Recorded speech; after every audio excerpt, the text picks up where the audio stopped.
Hi, good morning, and welcome back to another edition of Discover History. I'm Brad Bertelli, Curator at the Keys History and Discovery Center here in Isla Mirada. And today we're going to talk a little bit about, I've covered this subject before, about Hernando de Escalante Fontaneda, who really offered some of the earliest first-hand European observations of Aboriginal life here in the Florida Keys. Now, Erin is on the phone, our high industry camera, so if you have any questions, please ask them now and she'll get them to me. Otherwise, I will tend to your questions back at the computer.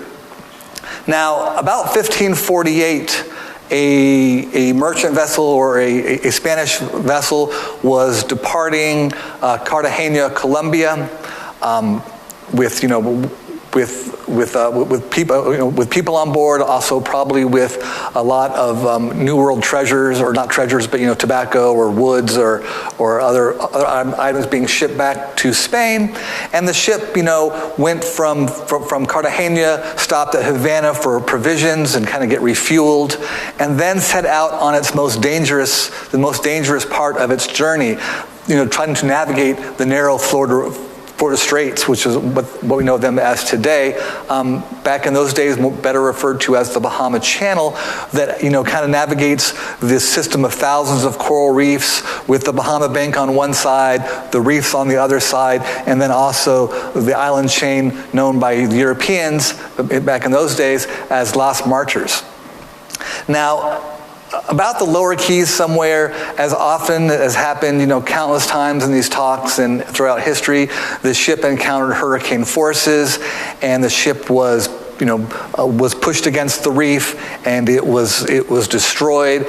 But about 40 people from the ship managed to survive the shipwreck. They survived the hurricane, and they survived the high winds and the waves, and managed to wash up on shore somewhere along the Florida Keys.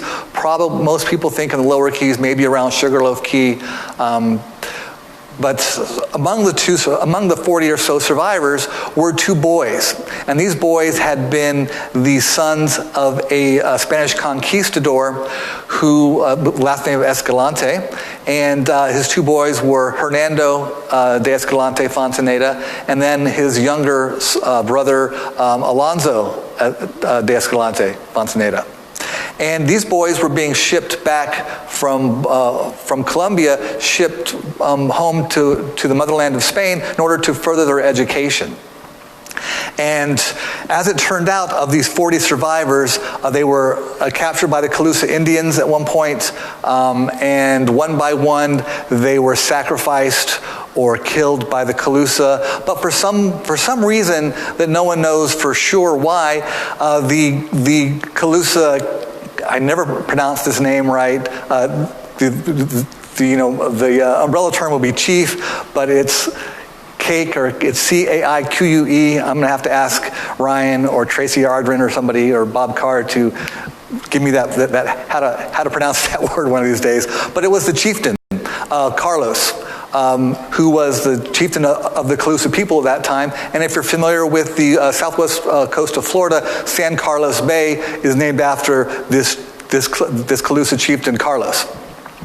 And for some reason, Carlos took a shine to the older brother of Hernando Fontaneda, and Fontaneda ended up living with the Calusa for almost 17 years. And over that time, all other members, including his brother, were richly sacrificed or killed or perished while with the Calusa. And at one point, Carlos asked Fontaneda, he said, why are these people trying to fight us? We are asking them to sing and dance for our enjoyment, and they're just ignoring us. How come they're doing that? At one point we held these people as gods, and now they're just ignoring us and undermining us and standing against us. And Fontaneda told Carlos, look, they're not trying to be show bad will or to confront you. They don't understand what you're saying, because when they would not when these survivors, these prisoners now, would not perform as directed by the Calusa, they would be killed, for not following directions. And Fontaneda simply told him, look, they don't understand what you're saying. So, don't blame them, for not understanding your language. But one by one, all these survivors, these 40 plus survivors were killed off, except for Fontaneda. I see a question from the crowd. It's for me. So at that point, we were to assume that Fontaneda had learned the language if he was able to communicate with the chieftain in this way? At this point, I'm not sure at what point this conversation between the two came about, but one of the things that happened as Fontaneda ended up staying for almost 17 years with the Calusa is that he spoke Spanish, obviously, but learned 4 dialects of the local Indians. So he could talk to the Tequesta and the Calusa and the Matacumbe people and whoever else. So he would often act as the interpreter between these new shipwreck survivors, these Spanish survivors, and the Indians, and that was one of his roles as a part of this Calusa tribe, and the Calusa were not they were not indigenous to the Florida Keys. As we look back on Fontaneda's writings, and what's so important about Fontaneda is that after the 17 years with the Calusa, he is rescued by Pedro Menendez about 1566 and sent back to Spain. And when he gets back to Spain, he writes his memoir that's published in 1573 and talks about all his descriptions and gives all this information about the Aboriginal people. And he talks about the Calusa, who were very fine and fierce warriors who governed a large expanse of territory in South Florida, basically, which included the Florida Keys. So the other tribes in the area, the Matacumbe people down here, the Tequesta, and others were, the Calusa were the politically dominant, and these other tribes would pay a tribute to them. But the Calusa would come down to the Keys, and they would hunt and whatever else they were doing. And Fontaneda would travel with them. So he would go and see a lot of area in South Florida and wrote about the people around Key Biscayne and the Miami River, known as the Tequesta today, and wrote about the Calusa people, and also wrote these remarkable first-hand observations, not just about the people of the Florida Keys, but also the island chain itself. And he talks about a wood that's found down here that the people back in Bolivia, Colombia, referred to as the wood of many uses. It had very many medicinal properties as well as others. And it could have been referring to lignum vitae, the lignum vitae tree, which was used for many medicinal purposes, plus it's very hardwood, so it was very useful. But he also spoke about how the people had no gold, less silver, and they wore very few clothes, mostly palm fronds that were woven together, and also the women wore something that looked like wool, this grassy stuff that grew on trees that kind of looked like wool.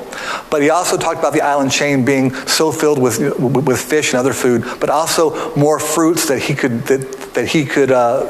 would talk about. So in his writings, he talks about, and he says, I could go on forever and talk about all the different varieties of fruits and edible plants, but I would never finish, so he doesn't go on to that. But what's really remarkable about Fontaneda is he does give this very early firsthand experience, observations. And this was from about he was born about 1535, the shipwreck about 1548. He spends 17 years or so, 16, 17 years with the Calusa people. And then it was funny because when he was captured or rescued by Pedro Menendez, who again founded St. Augustine in 1565, who had been in the area after this was after 1565, after he had founded St. Augustine and defeated the French at Fort Caroline. He'd come down to the Keys and had been sailing around when he spotted a canoe with a lone person in the canoe paddling, in one of the, kind of near the shore, and he, came upon the canoe, and it turns out to be Fontaneda, who he then rescues and sends back to Spain, and who really records this wonderful the memoir with these great insights.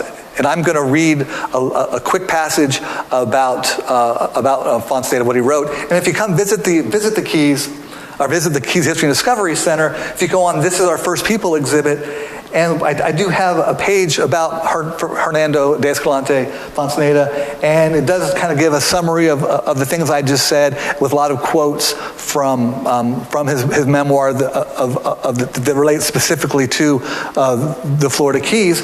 But this is, I'm going to read now what his description of the people down here. And he says, there are yet other islands near to the mainland, stretching between the west and east, called the Martyrs, for the reason that many men have suffered on them, and also because certain rocks rise there from beneath the sea, which at a distance look like men in distress.